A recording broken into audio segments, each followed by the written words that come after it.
तो डेफिनेटली अदलिया में, और अभी आप सिविल छोटे जजेस के लेवल पे भी, सिविल कोर्ट्स के लेवल से लेके हर तरफ ही जजेस देखेंगे कि खड़े होंगे और वकला भी पीछे स्टैंड कर जाएं, तो कोई बईद नहीं है। तो ये तो एक हो गई बात कि ये साल, क्योंकि इनका रोल मैंने कहा था अदलिया अपना वकार बचाएगी और बचाती नजर आती है। बिस्मिल्लाहिर्रहमानिर्रहीम। सलाम पाकिस्तान के साथ नाजरीन, मैं हूं आपका होस्ट अब्दुल कदीर। नाजरीन, हमारे साथ मौजूद है मोहम्मद उसामा अली साहब। एस्ट्रोलॉजर है, रिलीजियस स्कॉलर है, बिजनेस कंसल्टेंट है। उसामा साहब कैसे हैं आप? ठीक ठाक हैं? जी मैं खैरियत से हूँ, आप सुनाएं क्या हाल है? अल्हम्दुलिल्लाह। सर, आपने जो शुरू से कहा कि जी अदलिया जौन सा है खड़ी हो जाएगी, बड़ा फैसला लेगी, आज अदलिया का एक बड़ा फैसला, आपने शुरू से ये कहते आ रहे हैं इस बात को, और पीटीआई के लिए बहुत बड़ी खुशखबरी। मुस्तकबिल के अंधेरे अब जौन सा है रोशनी में बदलते जा रहे हैं, रोशनी नजर आ रही है पीटीआई वालों को भी। इमरान खान की के लिए जो एक्साइटेड थे कि जी क्या ये नशिस्तें मिलेंगी या नहीं मिलेंगी, अब पीटीआई को नशिस्तें मिल रही हैं। सुप्रीम कोर्ट का एक बड़ा फैसला आया, एक और बड़ी पेशन गोई साबित। कौन सा पैमाना आपके पास ऐसा है सर, जिससे आप ये बताते हैं कि ये कुछ होने वाला है? हमें तो समझ नहीं आ रही, आप अंधेरों में फिर दोबारा उजाला दिखा रहे हैं। बिस्मिल्लाहिर्रहमानिर्रहीम, अल्हम्दुलिल्लाहि रब्बिल आलमीन, अल्लाहुम्मा सल्लि अला मुहम्मद व आले मोहम्मद। देखिए, बेसिकली हमारी फील्ड में इंट्यूशन बड़ा मैटर करती है, और अगर आप मैं समझता हूँ कि थोड़े से ज़्यादा अच्छे अपनी इंट्यूशन पे जाएं तो बहुत अच्छी आप काम कर सकते हैं प्रेडिक्शंस को लेके। लेकिन ये देखें, इसको मैं समझता हूँ कि ये जो टाइम था 29 जून को जब सैटर्न रेट्रोग्रेड हुआ, तो बेसिकली ये हाई टाइम वो टाइम आ गया जब अदलिया ने नेशनल इंटरेस्ट के बड़े बड़े फैसले देने हैं, और उसमें अदलिया ने अपना इमेज को बेहतर करना था। तो इसलिए मैं उस वक्त से ही कह रहा था कि अदलिया खड़ी होगी, बहुत अच्छे फैसले देगी, इंस्टीट्यूशनल इमेज बेहतर करेगी, और काफ़ी जो नेशनल इंटरेस्ट के केसेस हैं बड़े तेज़ी से वाइंड अप करेगी। और ये अभी इब्तदा है, 15 अक्टूबर तक ये सिलसिला जारी रहेगा, जारी और सारी रहेगा, और अदलिया अपने जितने भी केसेस हैं बहुत अच्छे से निपटाएगी। इस फैसले के नतीजे में आपकी लोअर कोर्ट्स बहुत अच्छी ताकतवर हो जाएंगी, वो भी अपना काम बड़ा ज़बरदस्त करने लगेंगी। एक ओवरऑल समझ लें कि इन्होंने वो जो फियर था, जो ऑपरेशन था, अदलिया जो महसूस कर रही थी, पूरे पाकिस्तान की अदलिया इस फैसले के बाद जो छोटे जजेस हाई कोर्ट और लोअर कोर्ट्स के हैं, वो सारे के सारे एम्पावर्ड हो गए हैं। बेसिकली इस फैसले से उनमें हिम्मत आएगी, अब वो भी अपने ताई हक और इंसाफ के फैसले देने लगेंगे, और इसके साथ साथ अवाम भी अब ताकत महसूस करेगी, सांस लेगी, बहुत अच्छी ऑक्सीजन महसूस होगी उसको। और एक जो अंधेरा बिल्कुल छाया हुआ था ज़हनों पे मायूसी का, जब ज़ाहिर बात है किसी मुल्क की अदलिया भी यही क्लेम कर रही हो कि मैं ऑप्रेस हूँ, मुझे धमकियाँ आ रही हैं, कभी जज बांध लिया, कभी कुछ हो गया, तो फिर कई जजेस ने, आपको पता है, 9 मई के केसेस में भी इस्तीफे दिए हैं, उनके नाम ही नहीं आज तक पता। वो रिज़ाइन दे गए हैं कि हम इस तरह के फैसले दे के एथिकल बोझ नहीं उठा सकते। एक खवातीन जज थी, खातून जज थी, वो तो मुझे याद है, और ज़ाती तौर पर, लेकिन मीडिया नहीं उठाता इस सारे मामले को, तो काफ़ी लोग हैं। तो अब ये सिलसिला इन्होंने भी सोचा होगा कि चलो जाना तो है ही, अगर इस्तीफे क्यों दे, फिर खड़े हो जाएं, देखी जाएगी फिर जो भी होगा। तो असल बेसिक ये टाइम ऐसे नहीं आया, ये काफ़ी अरसे से सिलसिला शुरू था। अब यह है कि अवाम भी, आप देखिएगा, आज जब हम बात कर रहे हैं इसके बाद अवाम भी खड़ी हो जाएगी, अवाम भी किसी नुक्तों पे गैदर हो जाएगी। अवाम अपने जो अब तक नहीं निकल पा रही थी, या महसूस हो रहा था कि अवाम बिल्कुल ही मरी हुई है, थोड़ी सी ज़िंदगी की दिखाएगी रमक अब इस अदलिया के फैसले के बाद। और पीटीआई का तो आई डोंट नो एग्जैक्टली कि अभी बहुत ज़बरदस्त टाइम नहीं है पीटीआई के लिए, लेकिन इमरान खान का जो टाइम है बेसिकली वो, जैसे मैंने पहले भी कई दफ़ा जिक्र किया कि अगस्त 14 से शुरू होगा, सितंबर में बेहतरीन टाइम होगा, और उस वक्त पे जो भी चीज़ें सब उन्हीं की हाथ में होंगी। तो अभी मामला, जाहिर बात है, कुछ टाइम बाकी है, ये जुलाई और अगस्त मिड में है, तो इस तक देखते देखते चीज़ें जो है ना इकट्ठी होंगी और अवाम खड़ी हो जाएगी बेसिकली। अभी अवाम ने भी 15 अक्टूबर से पहले पहले खड़े होना है। अच्छा सर, दरमियान में हमें थोड़ी सी मायूसी हो गई थी जब खान साहब के 2 केसेस की फेवर आई थी। पीटीआई वालों को हमें थोड़ी सी ना मायूसी हो गई थी कि भाई अब जो सा है ना इमरान खान साहब के लिए दोबारा चीजें शुरू हो रही हैं। 2 दिन पहले एक और फैसला आया, 9 मई समेत 3 केसेस में और जो सजा वो हुई थी, मुंतकिब हुई थी, कैंसिल हुई थी। और फिर दूसरा परवेज इलाही साहब के भी केसेस दोबारा ओपन करने की बात हो रही है।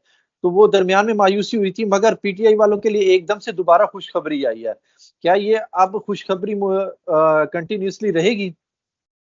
देखिए, पीटीआई की अवाम के लिए खुशखबरी कहें, लेकिन इस टाइम की जो पीटीआई की क़यादत है उसके लिए नहीं।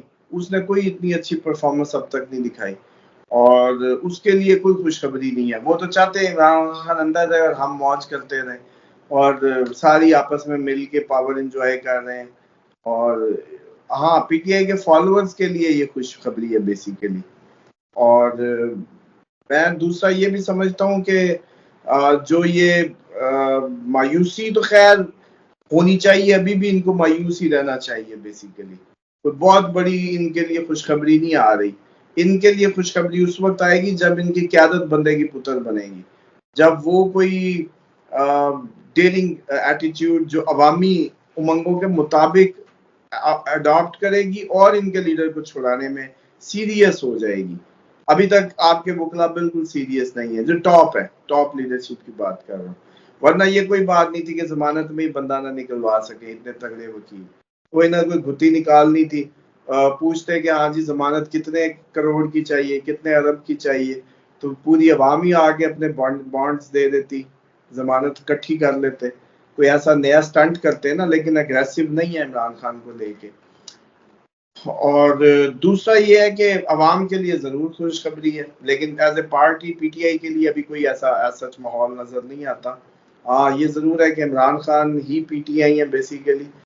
पीटीआई की क़यादत में भी अच्छा बेसिकली कर रहे हैं। अवाम जो है ना पीटीआई की जो फॉलोअर्स है उनके लिए खुशखबरी है, लेकिन क़यादत के लिए तो मैं समझता हूँ कि कोई इतना अच्छा परफॉर्म नहीं कर रहे खान साहब के ज़हन के मुताबिक, इसीलिए खान साहब को भूख हड़ताल की धमकियां देनी पड़ रही।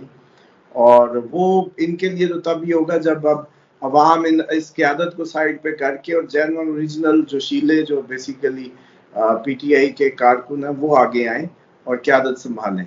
और ये सारी जो आ जाती है बार बार पैराशूटर काइंड ऑफ क़यादत, इसको जो एंजॉय करने लगते हैं उस सारी पावर्स को, तो इनको साइड पे कर दें बेसिकली।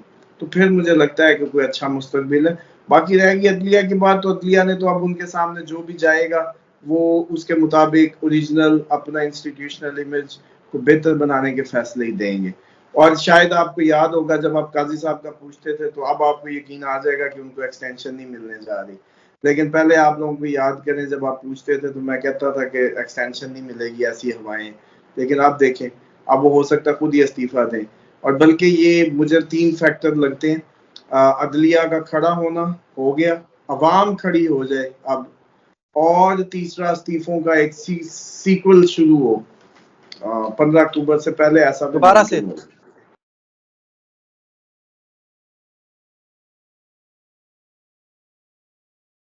जी सर, मैंने कहा दोबारा दोबारा से इस्तीफों का सिलसिला शुरू होने वाला है सर। जी ये वो जी, सिलसिला जो दोबारा चल से रहा है। ये सिलसिला अभी तो मजा आया ही नहीं। अभी मजा 15 अक्टूबर से पहले कोई ऐसा सीन नजर आता है कि कोई सही मजा आए इस्तीफों का जो है। सर, वकला का किरदार कोई अहम सामने नजर नहीं आ रहा इमरान खान के उसमें केस में। ये सितारों की चाल बदली है, तो आप देखें ये फैसले आने लगे हैं। वकीलों ने अपना काम नहीं किया कोई, तो वकला ने बहुत अच्छी परफॉर्मेंस दी है केसेस को लेके, बिल्कुल ऐसे ही थके दिलों के साथ और बिल्कुल जजेस से लाइन सेट रखते हुए केस लड़े गए हैं। सर, वजीर कानून कह रहे हैं आजम नजीर तारठा की हुकूमत को कोई खतरा नहीं है। सुप्रीम कोर्ट का फैसला सियासी करार दे दिया उन्होंने जी। हाँ जी, तो ठीक है, सियासी है, क्योंकि सबसे बड़ी सियासी पार्टी हुकूमत बनाती होती है बेसिकली।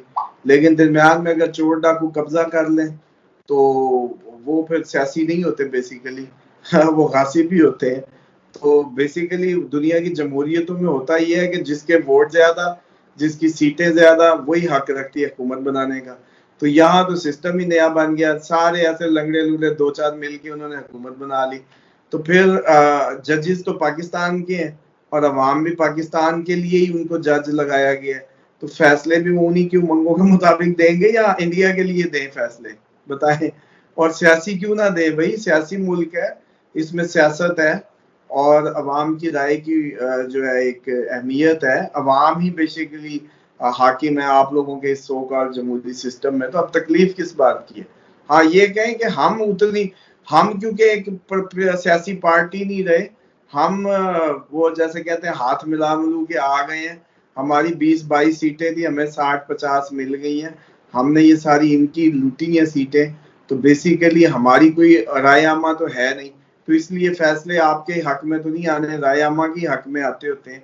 तो प्रेशर जजेस क्यों नहीं लेंगे, बताएं। 90 सीटें उनकी हैं या इनकी हैं, बताएं। अवाम फिर ज्यादा किसके पीछे हुई, तो फिर जजेस ने पाकिस्तानी अवाम के लिए फैसले देने या इनके लिए दें जिनका उनको यकीन है कि इनकी अपनी जाती 20-25 सीटों से ज्यादा नहीं है। बिल्कुल ऐसे ही है सर। बस लास्ट में मुझे ये बता दें कि परवेज इलाही साहब के जो केसेस दोबारा ओपन करने का कह रहे हैं, उनका मुस्तकबिल क्या है? नहीं यार, सच अदलिया के इस रवैये को देखते हुए मैं नहीं समझता कि आगे जो है इस तरह की कोई सिचुएशन बिल्ड होगी। कुछ नहीं होगा। बहुत शुक्रिया सर। उसामा साहब हमारे साथ मौजूद थे। उसामा साहब ने जो पेशन गोई की थी वो सच साबित हुई। अदलिया खड़ी होती नजर आई और अदलिया ने वाकई आज अपना एक बहुत बड़ा फैसला दिया मखसूस नशिस्तों के हवाले से। पीटीआई के लिए अच्छी खुशखबरी। बहुत शुक्रिया सर। सलाम पाकिस्तान।